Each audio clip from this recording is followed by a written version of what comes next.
Welcome, sentient beings from all known universes and beyond. It's time to activate your cranial downlinks and prepare to receive a raft of discussion on a cosmic ocean of science fiction and fantasy topics, interviews with local area genre devotees, and insightful prognostication by our soothsayers of science fiction, our forecasters of fantasy, and any other beings that happen to get caught in our gravity well. This is the Galactic Driftwood Podcast.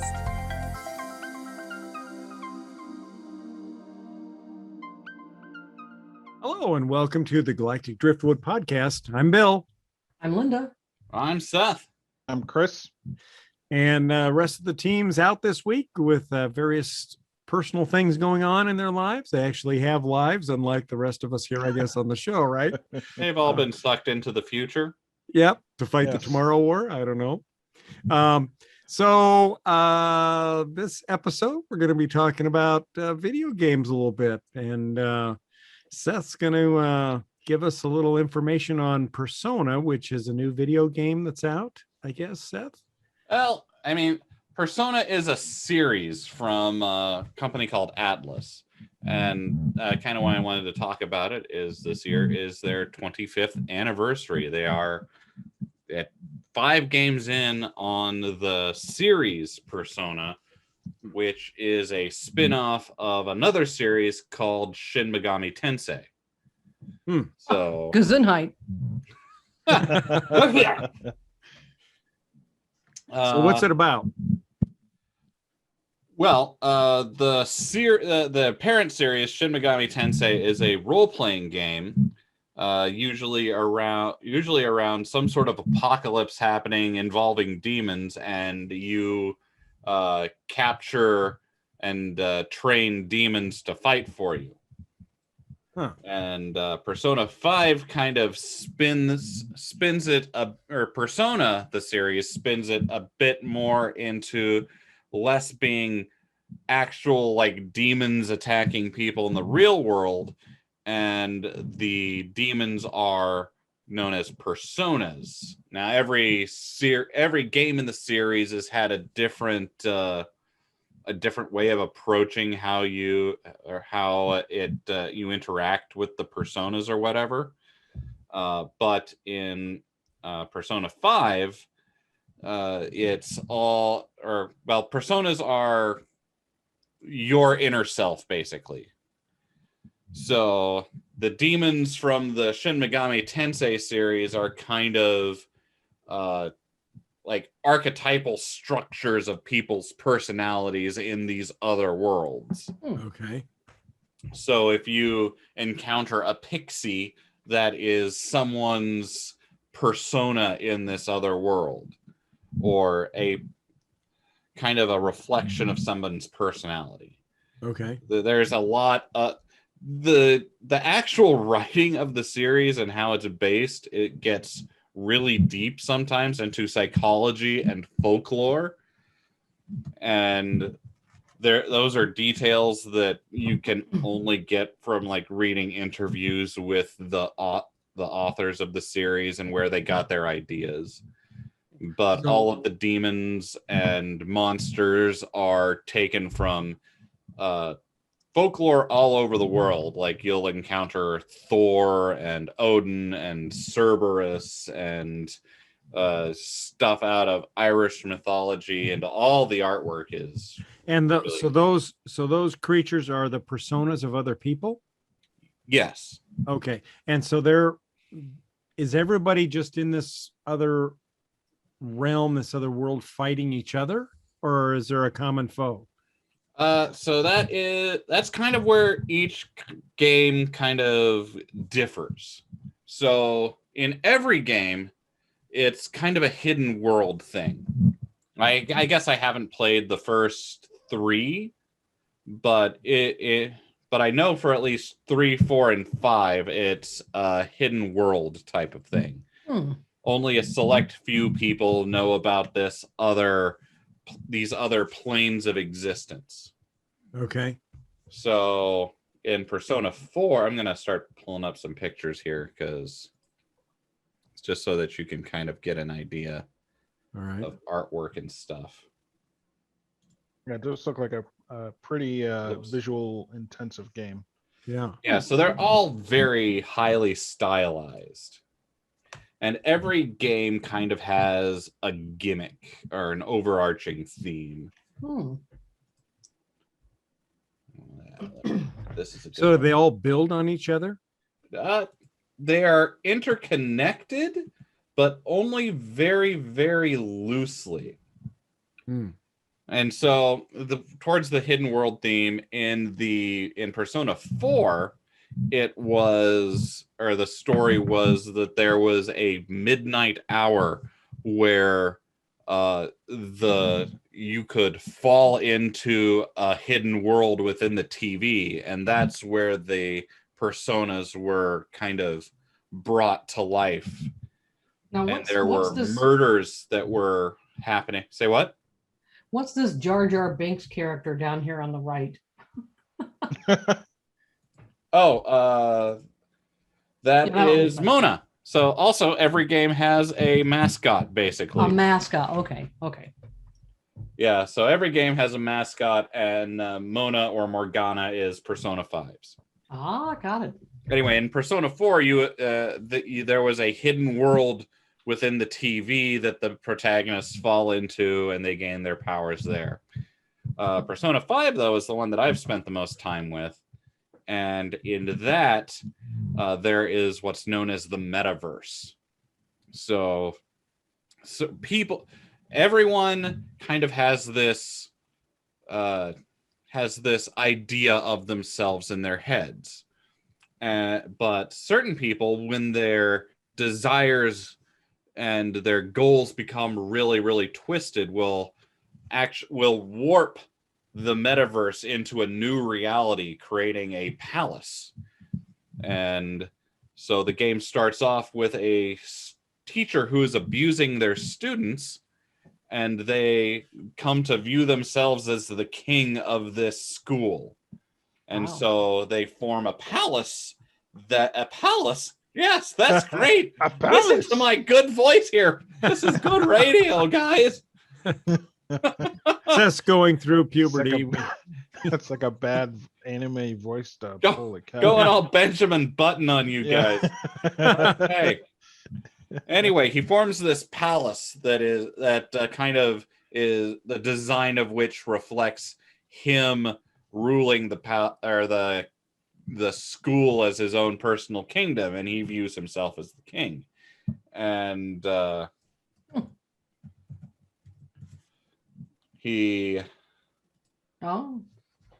and so the protagonist and his friend Ryuji end up basically getting trapped there briefly and unlock their inner power, their own persona. And so that is kind of the core. And then throughout the course of this first part of the game, they meet Morgana, the cat that Linda pointed out. And so the game then kind of becomes a heist. And so that's the theme of Persona 5, is that the main group of protagonists become the phantom thieves of heart. And so these corrupt individuals, they can, in this other world, steal their corrupted desires, and that will force them to become good people again. And they will then be forced to admit their crimes and reform. So when you go into this game as a player, do you get to design your own archetype character? No, it is a very scripted thing. I see. So yeah, the main character, the protagonist who you play, you name him, but he's largely unnamed. But he does have a personality and whatnot. Okay. He has the special ability that he can. Everyone in the game basically has their own persona, their own demon that they can call on for their special abilities, their magic, their fighting abilities. But the main character, and this plays into the series gimmick of capturing demons, he can have any number of these demons to be his persona. He is the wild card. Okay. And so part of the core gameplay mechanic is convincing other demons, other personas to join you. And then you can take those personas and basically mash them together to create new personas. And that's part of the thing, is like finding out which combinations go with which demons to make new powerful demons that you can use to progress in the game.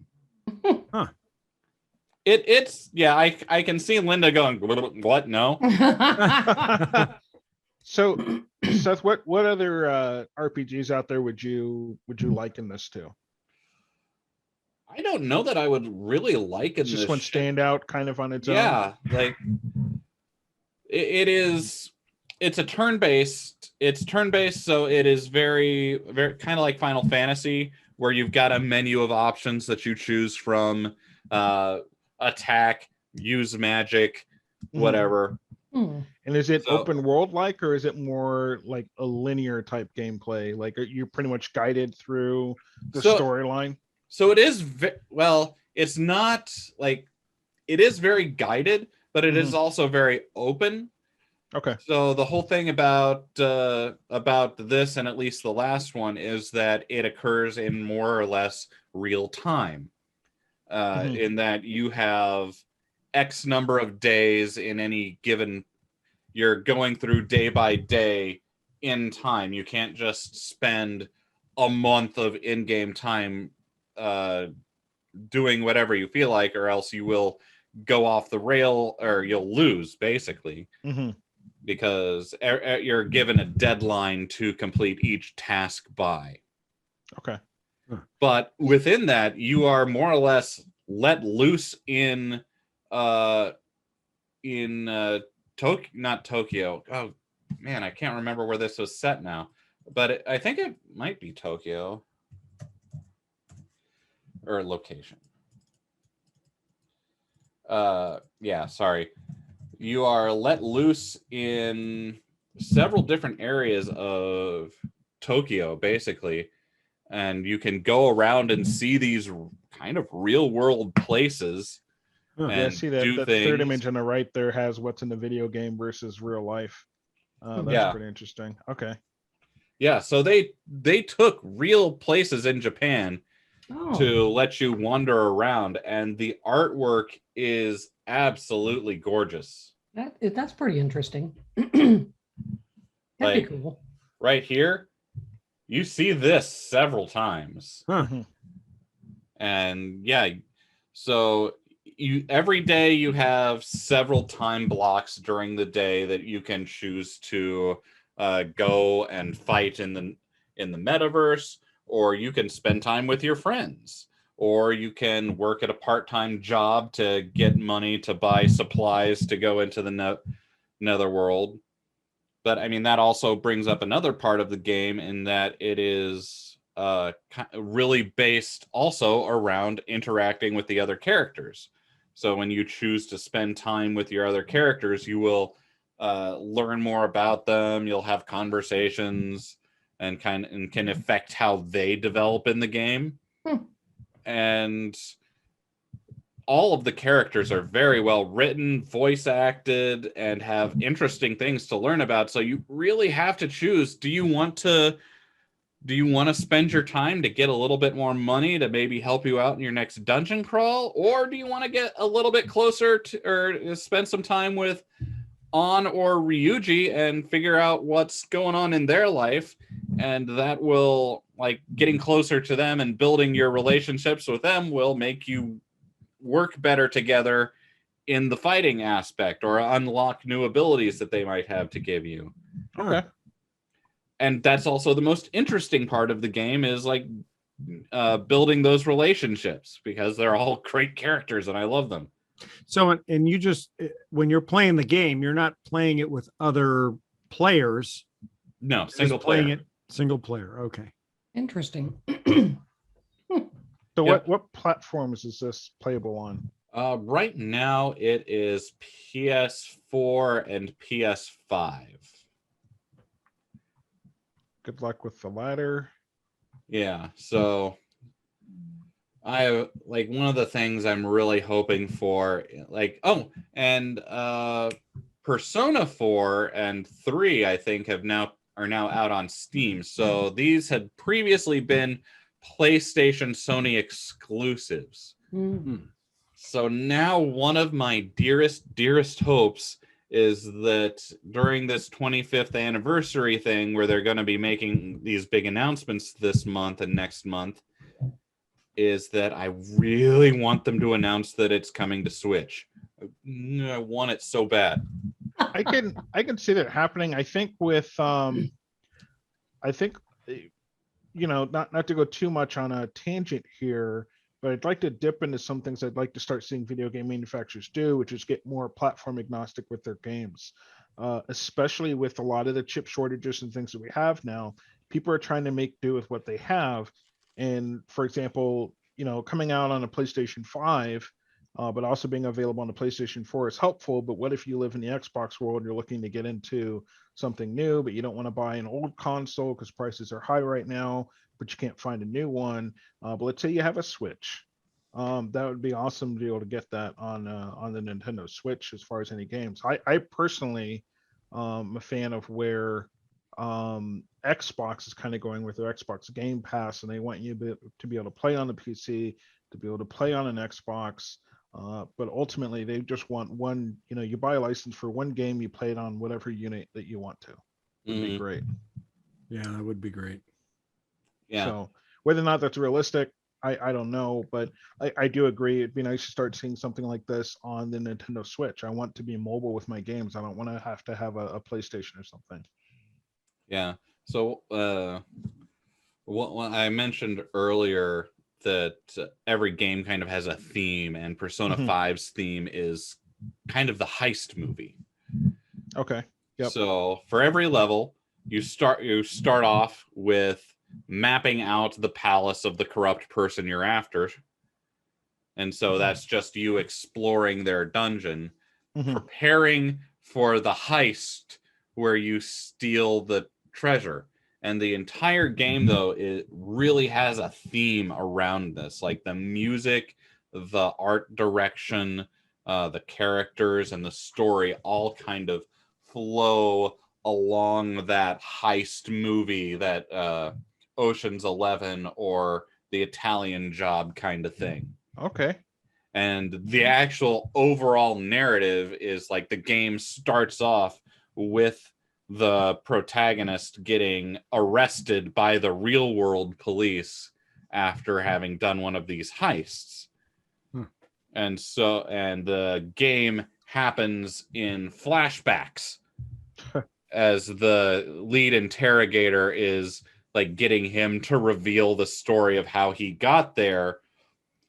And that is all kind of very much in that heist movie theme where it's not going to be a huge spoiler to you guys, but they're basically building up the whole heist, how we did it thing all the way along up until the game catches up with real time, or catches up with the present, and they perform the big heist to kind of free the protagonist. And it was all a trick, and it's great.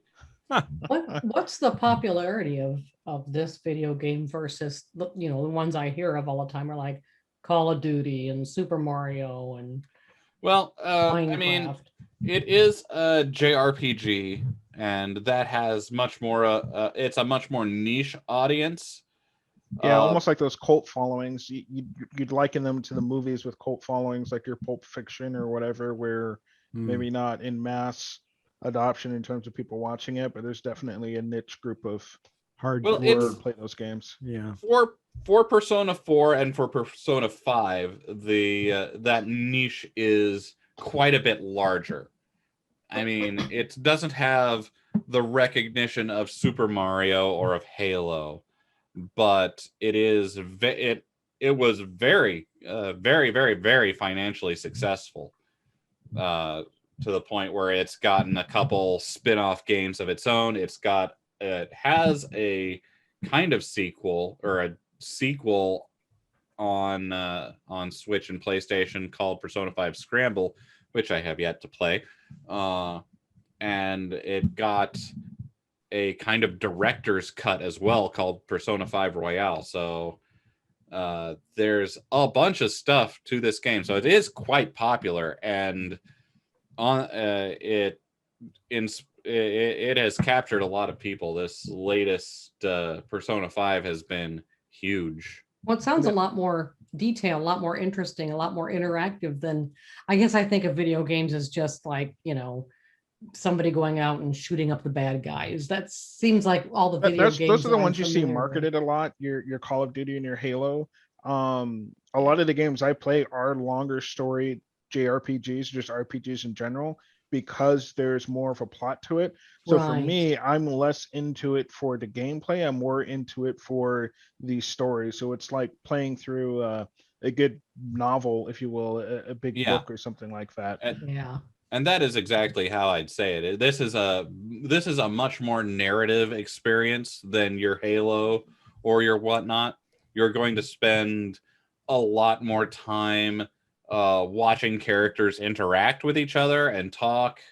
I think I would play more video games like that. I just feel like everything I've heard about video games are all go out and kill something, and that's what sells the money there. But I bet you it's not as I would say you spend a lot on marketing those. And hoping they make your money off of as getting more people to buy the game, whether they play a lot of it or not, versus these ones. I feel like there's less marketing, but you have the people out there that are still buying it because they know what they're getting. That's good. That's good. And I mean, it's a single player thing, so you're not going for the multiplayer esports market. You're going for the people who want a good book or a good movie to watch. Right. Yeah. Wholly different. Interesting. And the replayability of it comes from since you only have a set amount of time in any playthrough, you can only experience so much of the story, the side stories and the side characters. So in my first playthrough, I had to focus on getting close to these 5 characters to kind of see their whole storyline unfold, and I had to let some of the others pass by because I just didn't have time to do everything that the game had to offer. So I want to go back and play it again. Different, that sounds good. Yeah, looks like they liked Persona 3 enough that in Japan, at least, they made a movie, an animated movie for it. Persona 3, the movie, Spring of Birth. Yeah. So yeah, it's definitely well liked. Yeah, Persona 3, I think, is one of the darker entries in the series. Really dark. Because it looks pretty dark. The way of getting into the metaverse or whatever demon fighting realm is in 3 is you basically shoot yourself in the head with this gun that expresses your persona. Oh my God. That explains these screenshots I'm looking at. Okay. And yeah, I think at the end of 3, everyone dies too. That one goes dark. That's craziness. But yeah, Persona 5 has been one of the most rewarding games I've played in a long time. And yeah, so I highly recommend it. And the music, I mentioned that briefly, the music to it is just fantastic. That's a big thing for me too. Yeah. Yeah, it's this kind of 70s kind of heist flair to it. Kind of high energy, but really, really catchy and energetic. If I could play it here without us getting without YouTube yelling at us for copyright infringement, I would. And what, you don't want to earn any strikes today? No, I don't. I know we aren't monetized, but Still, right? I also don't want us to lose our channel. Right. Well, now, Seth, you'd also mentioned this game, Werewolves Within, that's now a movie as well. What can you tell us about that? Well, I can't tell you anything about the game other than it was kind of flew under the radar in, I think, 2016 or something. It's are you familiar with the popular kind of werewolf game, werewolf Yes. party game where Yes. So it was kind of it was basically an Ubisoft game that was that a multiplayer experience where everyone's trying to guess who the werewolf is before the werewolf kills everyone. Right. And now it's a movie? Yeah, and they made a movie out of it in 2019 or so, and apparently it's very highly rated and supposed to be good. So again, flew under the radar a little bit. Yeah. So it's I love that sheriff with 2 axes. yeah. Is that the same guy that was in the movie we just watched, The Tomorrow War? I don't I know. don't know. I couldn't tell you. Stand by. Well, while Chris is looking that up, but yeah, it's a horror comedy genre I really like. Yeah. Like, I think horror comedy is absolutely great. But yeah, apparently it's really highly rated, which is something that is a rarity within video movies made from video games. True. Is it the same guy, Chris? It is the same guy. Oh my God, too funny. There's a link between our episodes now. He has a broad range. So really, this is about Sam Richardson, who's the actor that plays the sheriff there. Huh. Very cool. And who did he play in the Tomorrow War? Charlie. He was the kind of the comedic relief guy who hadn't gone and was real nervous, couldn't stop talking. Well, I mean, maybe it's a horror comedy, so comedies is true. Seems to be his shtick. He's good at it. I liked him. I liked him in the Tomorrow War. Good for that. Yeah. I'll have to check out this werewolf. Yeah, but I am definitely interested in seeing Werewolves Within. It is available on demand, so you rent it on iTunes or Amazon probably, but I don't think it's for streaming for free anywhere yet. Huh. Yeah, we'll that definitely have looked to check that out. It says in theaters, June 25th. Huh. Maybe it's actually in theaters. It was. I think it came out in 2019, though. No. Unless it was re-released. Might have been. Because I just looked it up on Vudu and it still says the same thing in theaters. So I wonder if it was put back out there. That would be I nice. could rent it or I could buy it for July 27th. So it'll be available more widely. Looks like next week on the 27th. Oh, somewhere around cool. there. I'll definitely have to check that out. Looks like a fun watch for sure. Mm-hmm. Maybe it's about time to start going to movies again. Maybe are we there yet? Do you think? I mean, I went a few weeks ago, but with that Delta variant coming out, I'm getting nervous. I don't think so. Yeah. Yeah. This is why we can't have nice things. Exactly. No. Mm-hmm. I mean, now that everybody's taking their masks off, now we've got another virus going around, Omaha upper respiratory virus that Linda and I have both been fighting off. And sounds like maybe Charles has it now. So yeah, not pleasant. It's unfortunate to think that once we all start getting back together again, then everybody starts getting sick. Yeah. Makes you wonder where all these viruses have been hiding while everybody's been holed up. I mean, is there just one guy in his basement that's this infested pus of viruses? And then as soon as everybody gets out, he goes out in the world and starts spreading the germs. I don't know. My biggest takeaway that's unfortunate is that we found a lot of ways to do things more sanitary-like in terms of procedures that made sense and that there's no reason to go back on doing. Right. And we went back and are not doing them anymore. Right. Like a lot of these touchless procedures we did. A lot of places went cashless, but still managed to stay in business. I would argue they should stay cashless. Right. You know, Right. This is the guy right here. Yeah. Yeah, that's the Pigpen. guy. He's really our problem. Pigpen That's- from Damn it, Pigpen. Peanuts. Why Yeah. didn't anyone ever give Pigpen a bath? Like, what was his story? He's Well, just you always dirty. can't forcibly bathe someone against their will. There's got to That's be a what you law think. against that. I mean, parents can definitely do that. Do his parents look like that? Does he just have Probably. a really bad home life? Like Pigpen father, is a like sad son. story. It's like father, like son, right? Like, did none of his teachers worried about him that he comes to school emanating dirt and insects every day? Emanating dirt. You would think somebody would have a discussion with his parents about Right. hygiene. Does no one care about this poor child? I may have you to ever get one of seen these. Pigpen's parents? No. Does he have parents? Maybe he's an orphan. Any of Maybe them he's a, have parents. maybe he's a street urchin. Like, I don't know if we ever saw parents for anyone in the Peanuts. No, Yeah, you we just did heard because wah. remember they womp, Wah, womp, wah, womp, That's wah. the teacher. I thought that was like parents, Parents. too, wasn't it? And we never saw her face. Ooh.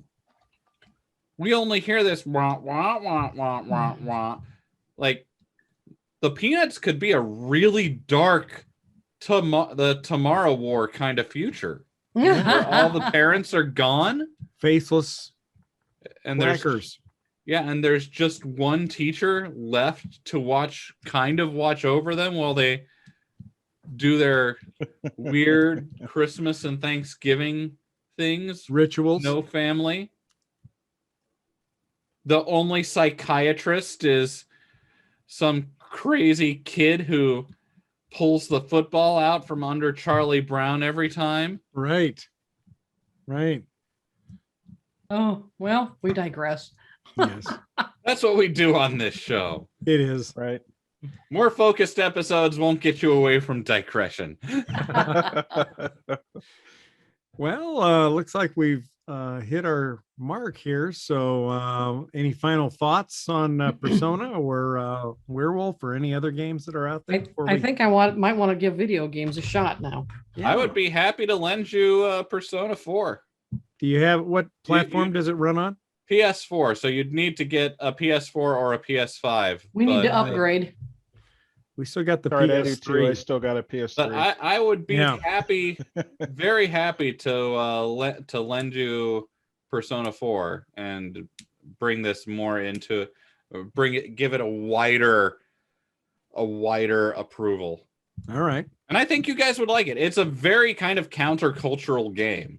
Like, it will apply to it. Will, if you are a fan of Bernie Sanders, there's stuff in that game for you. Just like railing against the corrupt politicians. Oh boy. Nice. All right. Sounds good. Well, thank you all for listening to this episode, and be sure to tune in next time. We'll have some more exciting content for you. And until then, be sure to check out some of our partner podcasts on the Synergy Nation Network at synnation.net. And you can, yeah, we'll put the links below, and you can also check out more of our podcasts, Galactic Driftwood.space. Any final thoughts, gang, before we close it? Play more video games. Play more video games. All right. Thanks. Catch y'all later. Bye-bye. Bye. Bye. Thanks for listening to this episode of the Galactic Driftwood Podcast. For more information and past episodes, please visit our website at galacticdriftwood.space or subscribe to us on YouTube. And now, please deactivate your cranial downlinks, collect your towels, and be sure to watch your step as you exit our gravity well.